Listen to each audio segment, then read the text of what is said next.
Greetings.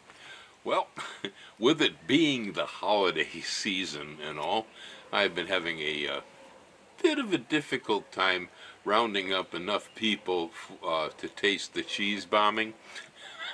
Yes, but today we managed to get four of us together in one spot for luncheon over here, and we tasted four of the cheeses, plus the summer sausage.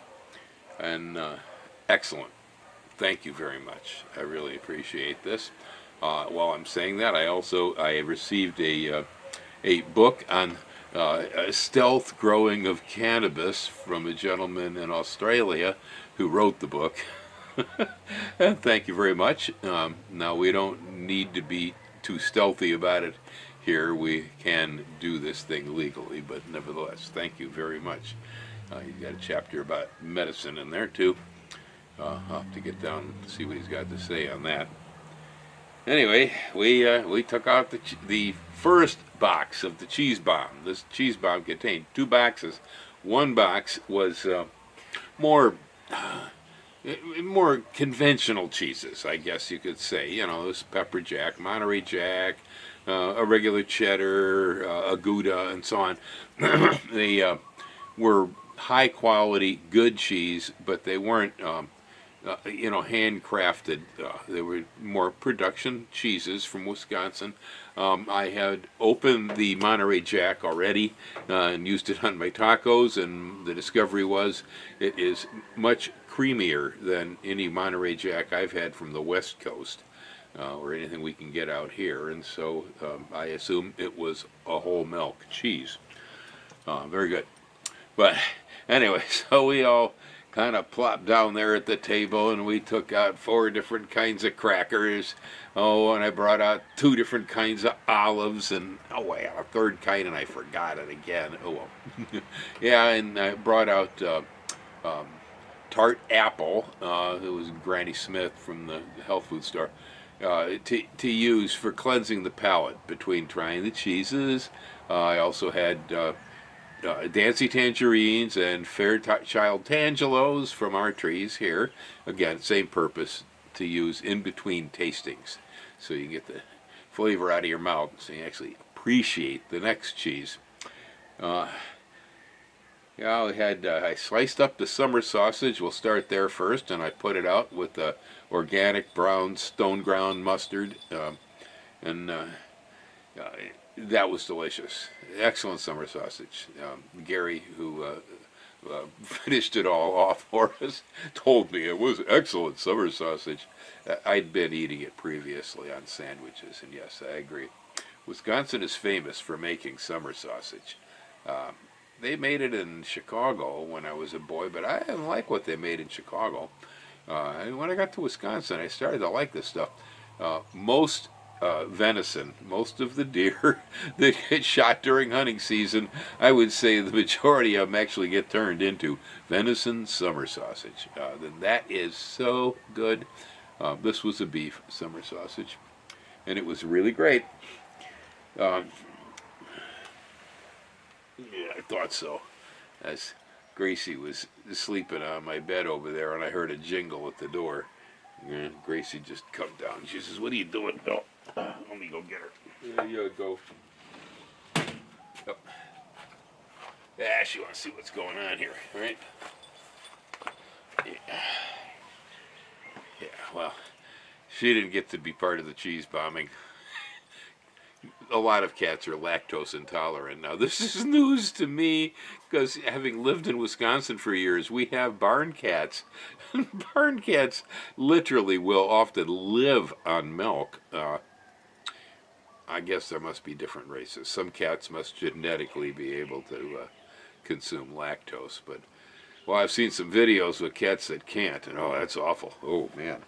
Yeah, a couple of guys here from Minnesota the other day too dropped in to visit with one of the local guys from the Orchid Society, and I was trying to invite them in for the tasting the cheese bomb, but well, it turned out they were all lactose intolerant. Okay, I made a whole batch of small Italian meatballs this morning. I have a great big mound of grass-fed beef from Parker Ranch. That's up here on the mountain. It's our local stuff. It's good stuff, and I had to do something with it, so I cooked up a batch of Italian meatballs, and I have half of them set aside that I will put with pasta sauce and pasta for dinner tonight, and the other half I put a natural Hawaiian-style organic barbecue sauce over the top of them, and I stuck toothpicks in them. And that was fun too. But on to the cheese. So we had 4 kinds that we tasted.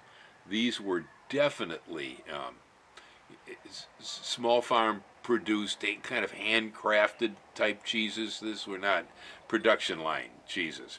The first one we tried was a Gouda that was 2 years aged. Now, I have never had a Gouda that old. I've had them maybe almost up to a year, and that's good too. I've had them full cream, and that's good too.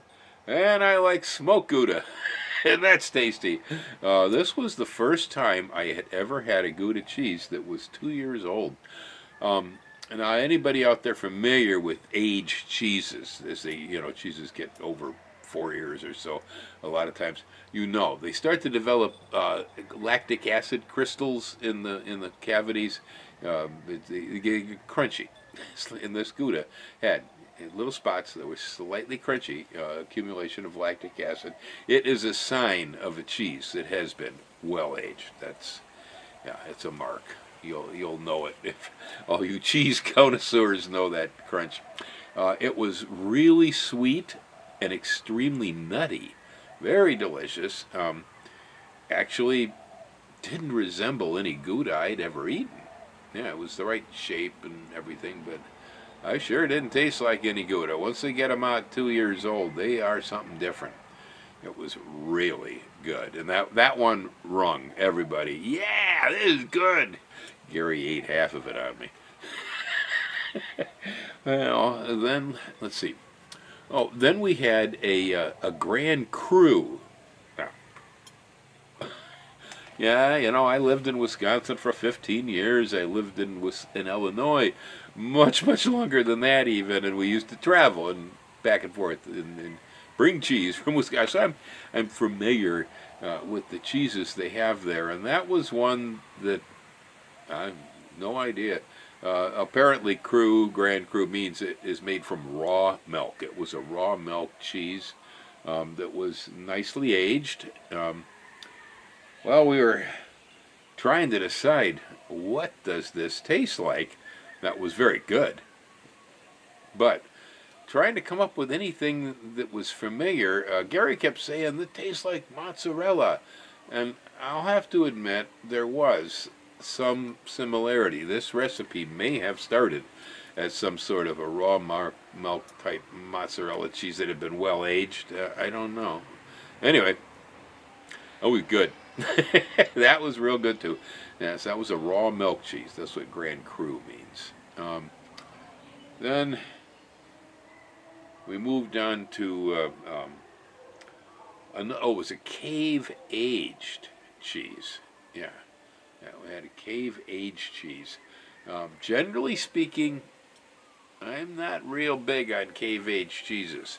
The maker there in Boston area, Monroe, the guys that make cheese in that area, they do some cave aging. I've had some before.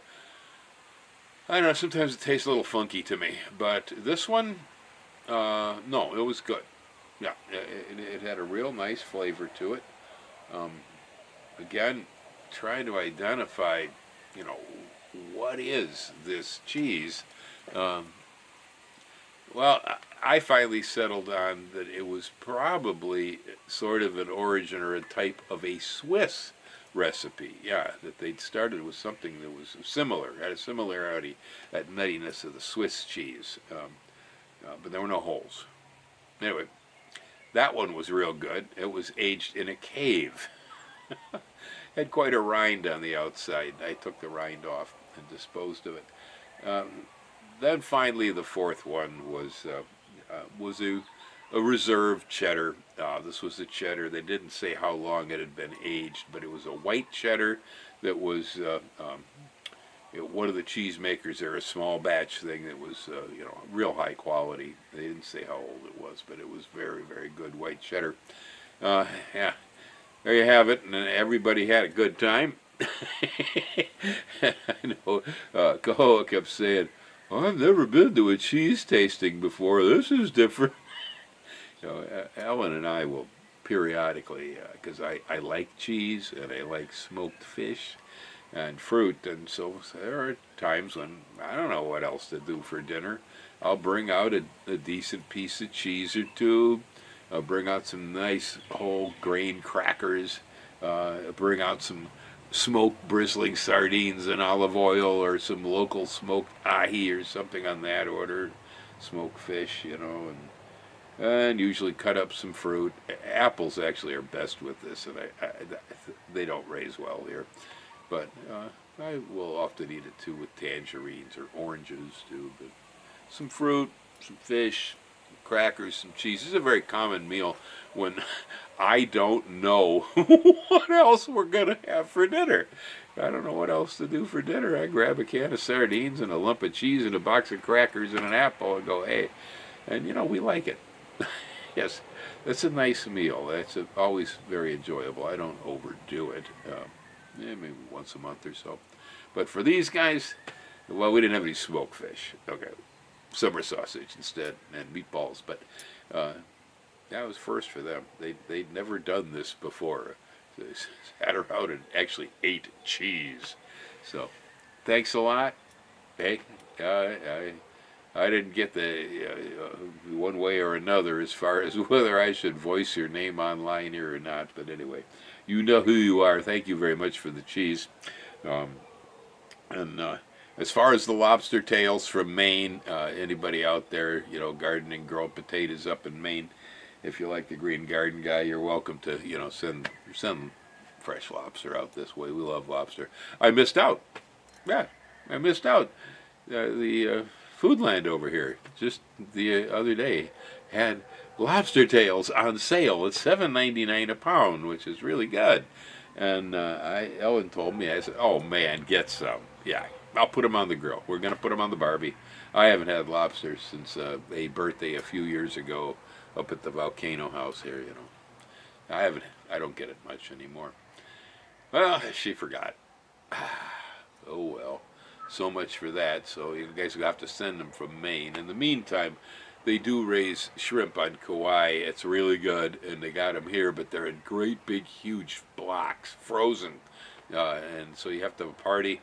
So since she didn't get any lobster, I'll be inviting people over for shrimp cocktail. Yes, I'm gonna need people to help me eat shrimp cocktail. That's something I usually do on Christmas Eve.